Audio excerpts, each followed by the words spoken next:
Assalamualaikum warahmatullahi wabarakatuh. Nama saya Rizky Hoirunisa dari kelas 11 BDP. Saya akan menjelaskan secara singkat membuat skema ruang lingkup transaksi. Sebelumnya, saya akan menjelaskan sedikit tentang pengertian transaksi. Transaksi adalah suatu kegiatan yang dilakukan seseorang yang menimbulkan perubahan terhadap harta atau keuangan yang dipunyai, baik itu bertambah ataupun berkurang. Misalnya menjual harta, membeli barang, membayar hutang, serta membayar berbagai macam biaya untuk memenuhi sebuah kebutuhan hidup. Selanjutnya yaitu jenis-jenis transaksi berdasarkan ruang lingkupnya. 1. Transaksi internal.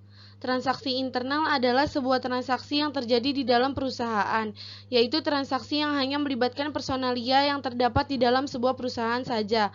Transaksi internal lebih menekankan pada perubahan posisi keuangan yang terjadi di bagian dalam perusahaan. Bukti pencatatan transaksi ini biasanya menggunakan memo. Contoh transaksi internal yaitu 1. Pembayaran gaji pegawai, 2. Penggunaan perlengkapan perusahaan, 3. Pemanfaatkan nilai guna mesin. Contoh bukti transaksi dan memo, yaitu ada bukti kas masuk, bukti kas keluar, dan memo.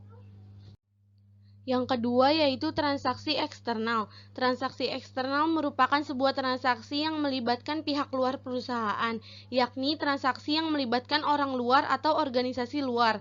Transaksi eksternal juga bisa diartikan sebagai bukti pencatatan atas kegiatan-kegiatan yang terjadi pada perusahaan yang berhubungan dengan pihak luar dari perusahaan tersebut, seperti misalnya transaksi penjualan, pembelian, pembayaran hutang piutang, dan lainnya.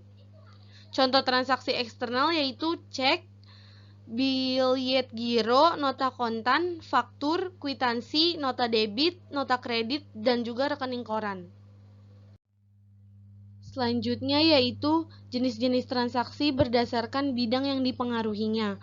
Berdasarkan bidang yang dipengaruhinya, transaksi keuangan dibedakan menjadi dua, yaitu sebagai berikut.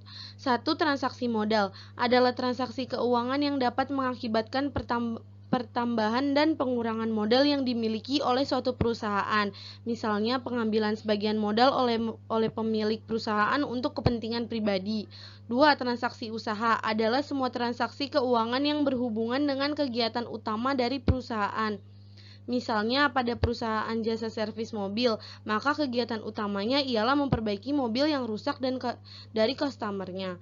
Dalam usaha servis tersebut, maka akan muncul transaksi penerimaan pendapatan jasa servis dari pelanggan dan transaksi pembayaran gaji karyawan.